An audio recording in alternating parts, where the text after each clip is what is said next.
fun conversation is where the basketball teams are headed. And for the women, they are a 10 seed off to Fort Worth, where TCU is the host, but Nebraska taking on Louisville.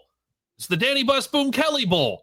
It to start out the women's NCAA tournament run. It is the 17th March Madness selection for Nebraska women's basketball in program history, and it's the third in the last 4 years. You're talking about consistency now for this program getting there. Nick, the 10 is about where all the projections had been for this team, but it's still exciting to see them in and see them going somewhere that, Nebraska fans have a good history of traveling to Texas for games. Yeah, and sporting a respectable record there too. The Louisville matchup, this is definitely a 10-7 where I think if you look at the analytics and looking at just a couple last night, that Nebraska is right there on the 50% chance, if not greater, to pull the 10-7 upset. So I don't even know.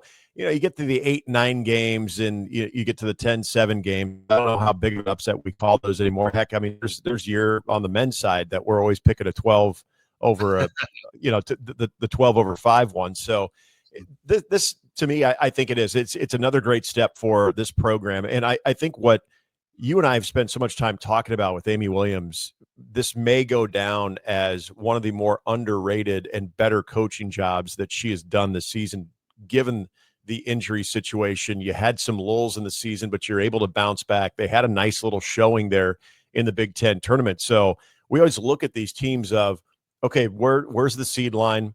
What's their path? But then we also look at how are these teams playing going into the tournament? Were they playing what you would consider with what you have? You can't do anything about the health at times, but what you have currently available to you, do you feel like you're playing your best basketball? And I think there was a lot of examples and I think a lot of evidence that Nebraska, once they got Britt Prince, easy for you to say, Britt Prince back into the lineup on a full-time basis, I think you did see them playing some high-quality basketball for an extended period of time. And I think that's all you could ask for right now if you're Amy Williams and you're looking at that draw. Obviously, if you pull off that first-round win, I'm just going to call it a win. I'm not going to call it an upset. Yeah. You got TCU looming at home, but still, this is, I think, a team. Anytime that you can see yourself, you can celebrate a Selection Sunday with a seed line wherever you might be, and you can look at that record of 21-11.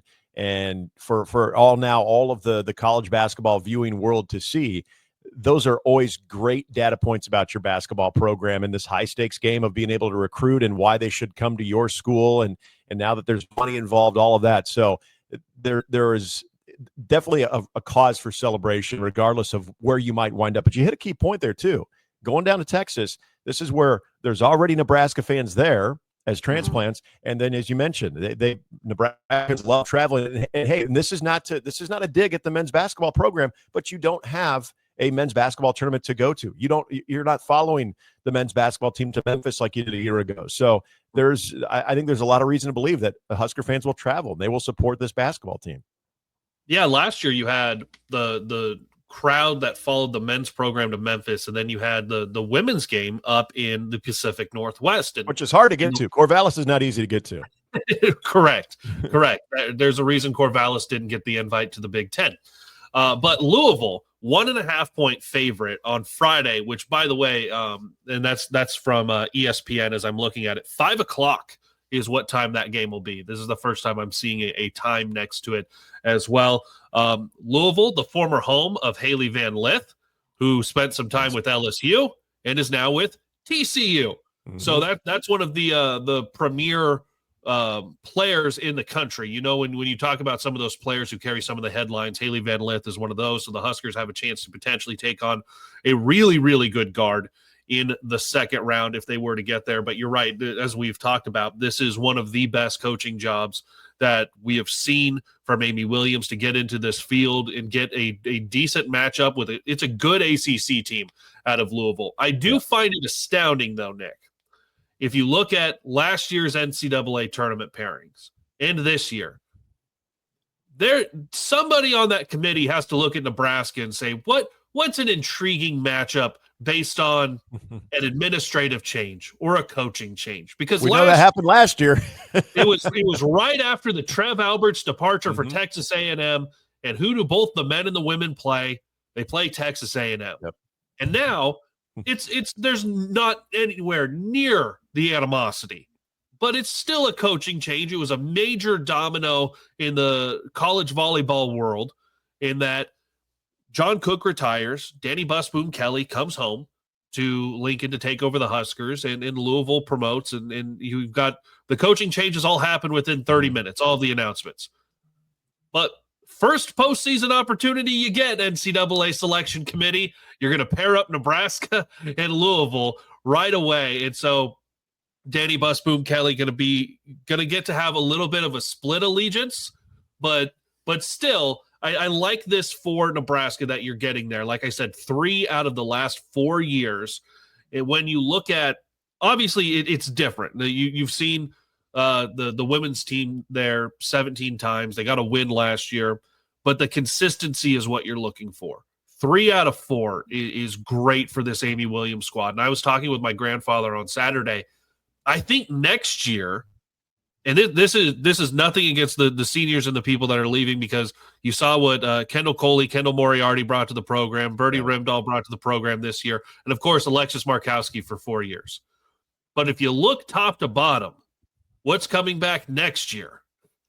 You have to imagine you're thinking not just single digit seed, but 6 seed or better with what you have coming back, and that begins.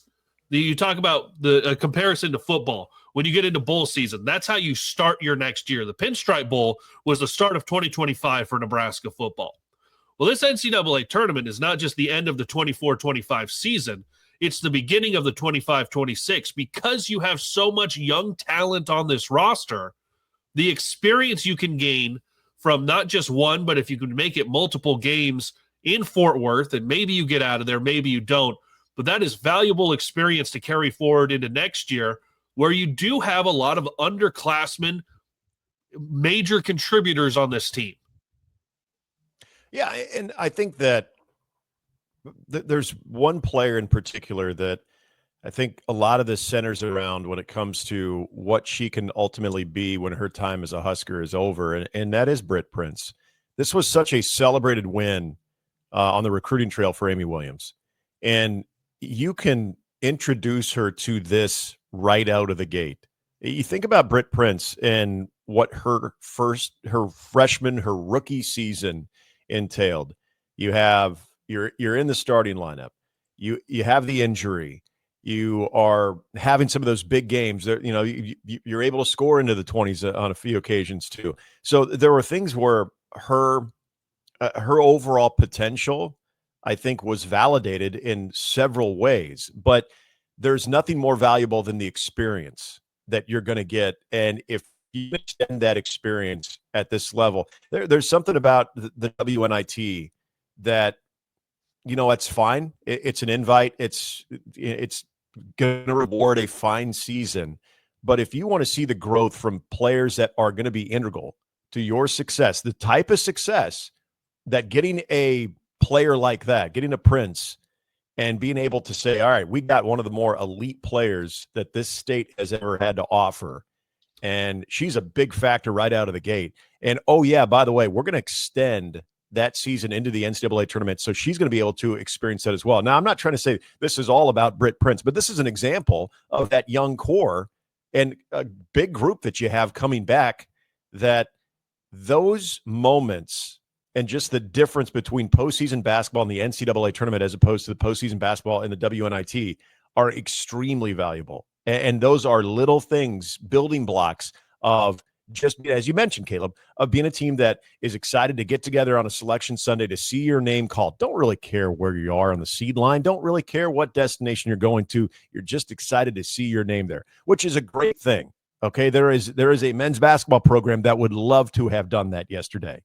But when you start to say, okay, now how are we taking this thing a step further? Because I guarantee you, these are the questions and the sit downs when Troy Dannon talks to all of his coaches, whatever their moment of success is, whether it's they went on a 4-game winning streak. Okay, how do we sustain that? Or they are the 4 seed in a conference tournament. Okay, how do we become the 2 or the 1 seed? Or we make the NCAA tournament every year. We're a 10 seed. Okay, like you just said, Caleb, how do we get to maybe a 6 or better? Looking at this roster, I think there's tangible reason to feel like you could. How do we do that? So all of those questions that are being asked, and it's not like Troy Dennis is trying to put anybody on blast. These are how, as an athletic department, you get better.